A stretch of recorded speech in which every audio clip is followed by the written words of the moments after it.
Thank you. Can you hear me okay?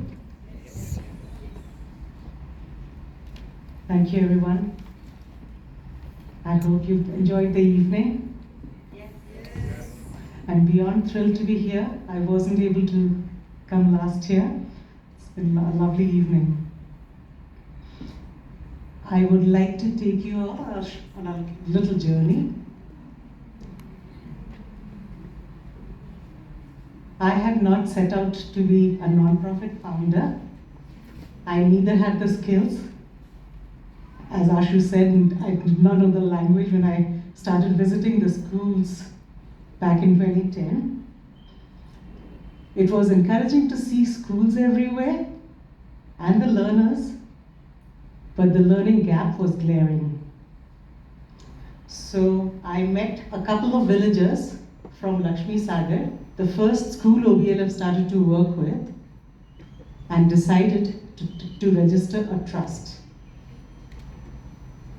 But every day, as I got off the bus at Hale Chandapura and started to walk towards Lakshmi Sagar, I questioned whether I was capable of making any difference. The only work experience you see I had thus far was in the software industry, that too in Boston.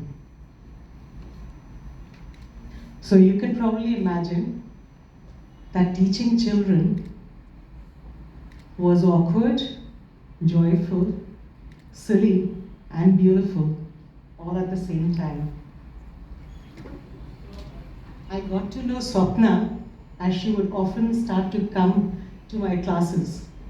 She and I went to the ladies in the villages hoping to encourage them to come teach. When I had moved to Bangalore, I did not know anyone in the city, but I was very lucky to have met many good Samaritans. They were instrumental in providing vital support and bridging numerous gaps in the two people army. We received financial gifts and contributions in kind in the early days, some which were aligned with the needs of the time, others not so much.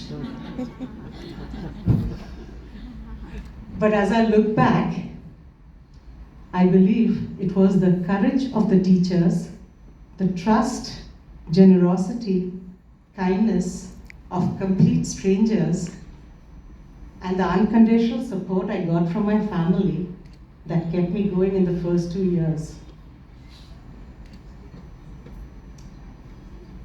Pratna got us an interview from the Bangalore Mirror. Ruby read the interview and she decided to join us. And Mahesh, if you're there, he joined soon after. The two of them worked tirelessly and with a lot of support from our board, Ashu, Arvind, Sangeeta, Nikesh, Rajan, Manoj, they put together the much needed structure in the nascent organization.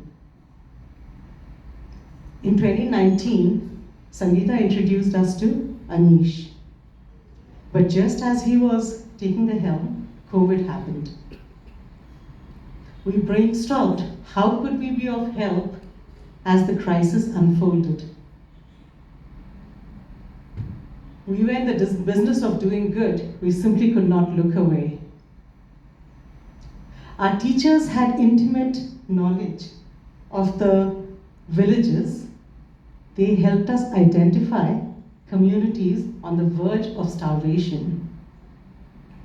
We entered uncharted territories to see what we could do as a massive healthcare crisis unfolded, while closing gaps in the flagship school adoption program. The tiny team strove toward excellence and made a tangible difference. I like to think of those 2 years as a turning point. They helped us heal, and it was a new beginning. We had redefined the word possible.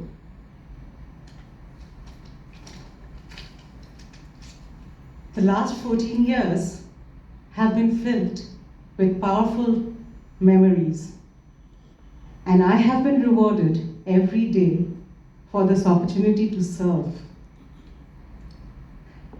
I am amazed and inspired by the profound impact we have created in these intervening years. All of this has taken the team immense perseverance, humility, grit, and a ton of sacrifice. And I'm thankful beyond words to these champions. The previous slide, if you could go back, Susan. I'm thankful beyond words to these champions of compassion who live and breathe our mission. Please give them a big hand.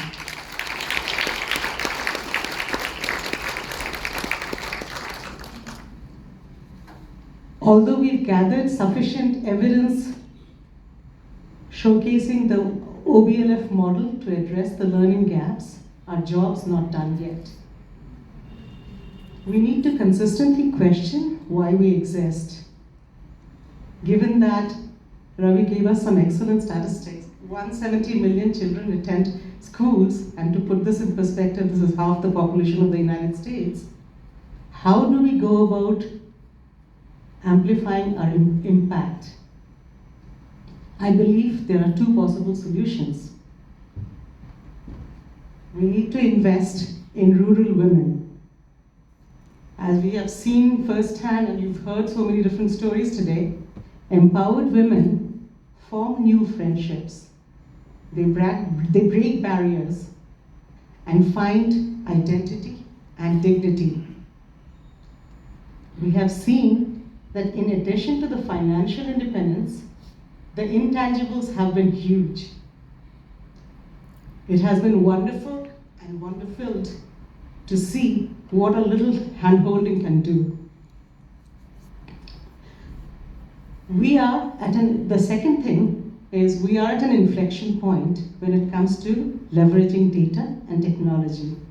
But we need to separate the signal from the noise.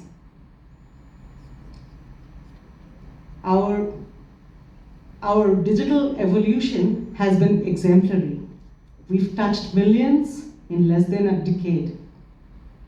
At OBLF, we are harnessing this digital momentum to improve and reshape the landscape of education.